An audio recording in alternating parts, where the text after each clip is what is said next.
भोपाल का एक्यूआई है वो दिल्ली के जैसा होता जा रहा है। हवा यहाँ की दिल्ली के बराबर होती जा रही है, तो क्या अभी उसमें सुधार हो चुका है और क्या एक्यूआई है फिलहाल?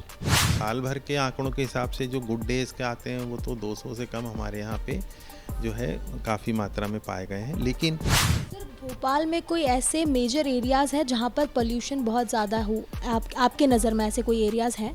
हॉट स्पॉट हैं, वो करीब 20-22 के आसपास भोपाल के हॉट स्पॉट हैं और प्रयास यही है कि हम लोग जो है वायु गुणवत्ता के प्रभाव को जो है कम से कम करवाने में विभिन्न विभागों के सहयोग के साथ कार्रवाई करें। सर, सॉलिड वेस्ट मैनेजमेंट और इंडस्ट्रियल वेस्ट मैनेजमेंट में क्या डिफरेंस है? देखिए, सॉलिड वेस्ट मैनेजमेंट जो है वो चूँकि घरेलू जो हमारे यहाँ से जो कचरा निकलता है दैनंदिनी, उससे जो प्रत्येक घर से जो निकलता है।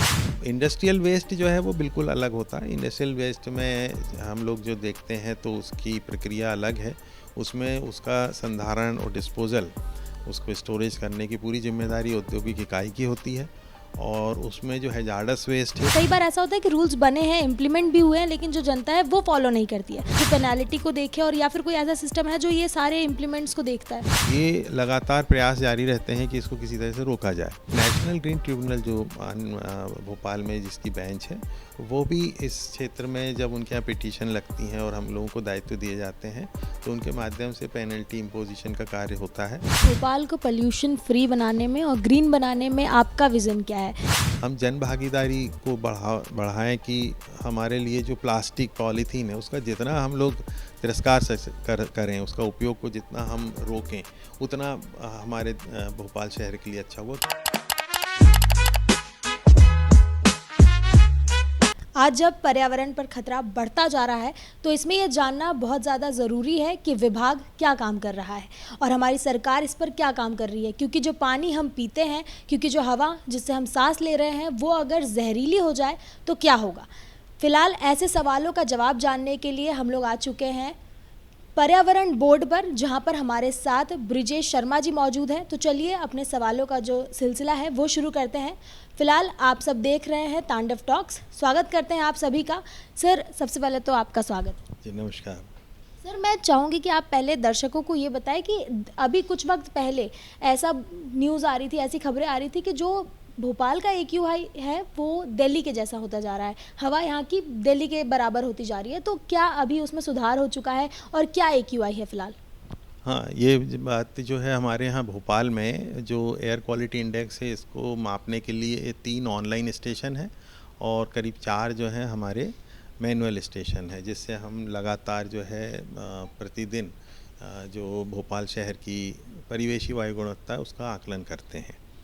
जो भोपाल की जो टोपोग्राफी है और यहाँ का जो एरिया है वो दिल्ली की तुलना में बहुत कम है, परंतु जो एयर क्वालिटी की जो मात्रा है जो लगातार एक वर्ष में देखी जाती है, तो साल भर के आंकड़ों के हिसाब से जो गुड डेज़ के आते हैं वो तो 200 से कम हमारे यहाँ पे जो है काफ़ी मात्रा में पाए गए हैं। लेकिन नवंबर के महीने में ज़रूर ये स्थिति पाई गई थी कि जब हमारे आंकड़े जो थे वो 300 तक गए थे। उसके बावजूद भी अनेकों अवसर पर जो है कार्रवाइयाँ जो है नगर निगम के द्वारा भी की गई थी, जल छिड़काव आदि से तो नियंत्रण में रखने के प्रयास किए जाते हैं। और अभी वर्तमान में तो बहुत अच्छी स्थिति में, क्योंकि बारिश का समय भी है, लेकिन अलावा इसके गर्मी के सीज़न में भी जो मीटरोलॉजिकल पैरामीटर्स रहते हैं उसके अनुसार हवा वगैरह अच्छी चलती है, तो इतना एयर क्वालिटी इंडेक्स जो है हम पाते हैं कि वो एक मॉडरेट श्रेणी में हमेशा बना रहता है। सर, भोपाल में कोई ऐसे मेजर एरियाज़ हैं जहाँ पर पोल्यूशन बहुत ज़्यादा हो? आपके नज़र में ऐसे कोई एरियाज़ हैं? देखिए, प्रदूषण को मापने के जो standard ministry of environment forest ने बनाए हैं, तो उसमें वायु गुणवत्ता, परिवेशी वायु गुणवत्ता का मापन करना एक तरीका होता है। तो जो हमारे हॉट स्पॉट हैं वो करीब 20-22 के आसपास भोपाल के हॉट स्पॉट हैं, जहाँ पे ट्रैफिक कंजेशन है या जहाँ पे चौरस्ते वगैरह हैं, उन विषय क्षेत्रों को स्पेशली इसमें मार्क किया गया है और प्रयास यही है कि हम लोग जो है वायु गुणवत्ता के प्रभाव को जो है कम से कम करवाने में विभिन्न विभागों के सहयोग के साथ कार्रवाई करें। तो इसमें जैसे हमारा जो वायु के प्रति, जो वायु गुणवत्ता के प्रति जो हमारी पॉल्यूशन कंट्रोल बोर्ड का दायित्व है, वो उसके मॉनिटरिंग करना और उसके रिजल्ट्स को संबंधित विभागों को बताना है। तो परिवहन विभाग के माध्यम से भी इसमें जो है अभी कार्रवाइयाँ जो हैं इसमें की जाती हैं। इसके अलावा सड़कों को चौड़ा करने से भी प्रयास किए जा रहे हैं जिससे कि ट्रैफिक कंजेशन कम हो। और इसके अलावा जो सड़कें आदि जो हैं उनका भी हम लोग लगातार नगर निगम के माध्यम से इस चीज़ का प्रयास कराते हैं कि उस पे टूट फूट की जो स्थिति है वो मरम्मत लगातार हो। और जहाँ पे नई सड़कें बन रही हैं आदि हो रही हैं वहाँ जल छिड़काव हो जिससे फिजिटिव इमिशन यानी जो धूल कण का उत्सर्जन है वो कम हो। तो प्रयास जारी हैं और नेशनल क्लीन एयर प्रोग्राम के अंतर्गत विशेष योजना के अंतर्गत भी कार्रवाई चल रही है। तो लगातार इस तरफ ध्यान दिया जा रहा है कि हम वायु गुणवत्ता को किस प्रकार से नियंत्रित रख सकें। सर, सॉलिड वेस्ट मैनेजमेंट और इंडस्ट्रियल वेस्ट मैनेजमेंट में क्या डिफरेंस है? मैं चाहूँगी कि आप दर्शकों को थोड़ा बताएं। देखिए सॉलिड वेस्ट मैनेजमेंट जो है वो चूँकि घरेलू जो हमारे यहाँ से जो कचरा निकलता है दैनंदिनी उससे जो प्रत्येक घर से जो निकलता है और भोपाल में जो व्यवस्था की हुई है वो डोर टू डोर कलेक्शन के माध्यम से होती है। तो उसमें सूखा कचरा और गीला कचरा अलग करके देने के प्रावधान होते हैं। इसमें निश्चित रूप से जो है हमारे यहाँ पे ऑर्गेनिक और इनऑर्गेनिक मटेरियल निकलता है घर से।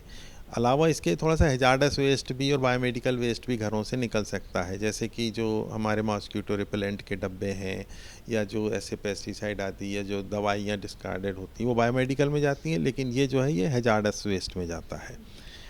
इंडस्ट्रियल वेस्ट जो है वो बिल्कुल अलग होता है। इंडस्ट्रियल वेस्ट में हम लोग जो देखते हैं तो उसकी प्रक्रिया अलग है। उसमें उसका संधारण और डिस्पोज़ल उसको स्टोरेज करने की पूरी जिम्मेदारी औद्योगिक इकाई की होती है। और उसमें जो हैजार्डस वेस्ट है उसको वो एक विशेष जो डंप साइट होती हैं जिसको हम लोग CTSDF मतलब संयुक्त परिसंकटमय अपशिष्ट डिस्पोजल साइट कहते हैं, वहाँ भेजने का प्राथमिकता से कार्रवाई करवाई जाती है। सर, कई बार ऐसा होता है कि रूल्स बनते हैं और इम्प्लीमेंट नहीं होते, और कई बार ऐसा होता है कि रूल्स बने हैं, इम्प्लीमेंट भी हुए हैं, लेकिन जो जनता है वो फॉलो नहीं करती है। तो ऐसे में क्या पेनल्टी लगाई जाती है? कोई ऐसा सिस्टम है जो पेनल्टी को देखे, और या फिर कोई ऐसा सिस्टम है जो ये सारे इम्प्लीमेंट्स को देखता है?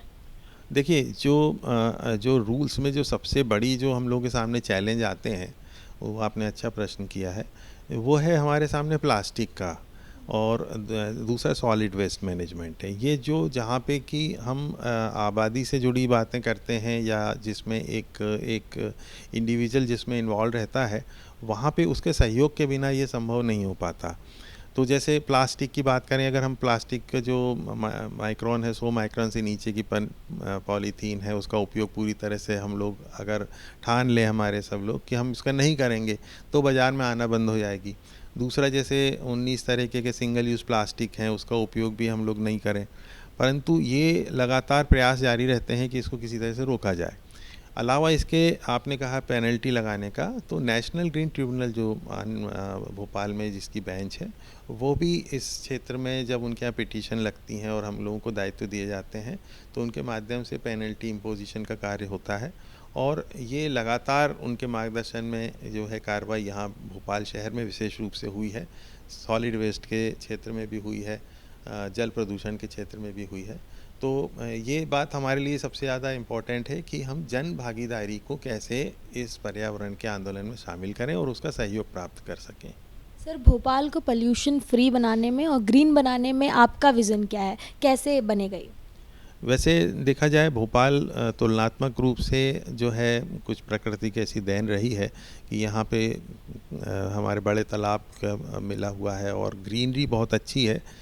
जहाँ तक इसको संवारने का है कार्रवाई तो काफ़ी स्तर पर हो रही है, लेकिन फिर भी हम अगर अपने तरफ से प्रयास करें तो मैं यही आह्वान करूँगा आपके माध्यम से कि हम जन भागीदारी को बढ़ाएं कि हमारे लिए जो प्लास्टिक पॉलीथीन है उसका जितना हम लोग तिरस्कार करें, उसका उपयोग को जितना हम रोकें उतना हमारे भोपाल शहर के लिए अच्छा होगा। क्योंकि जब हम डंप साइट पे जाके देखते हैं तो मिक्स वेस्ट में से इसको छांटना, इसको अलग हटाना बहुत कठिन हो जाता है और उसकी वजह से जो रेगुलर वे में इसका निष्पादन होना चाहिए उसमें भी कठिनाई आती है।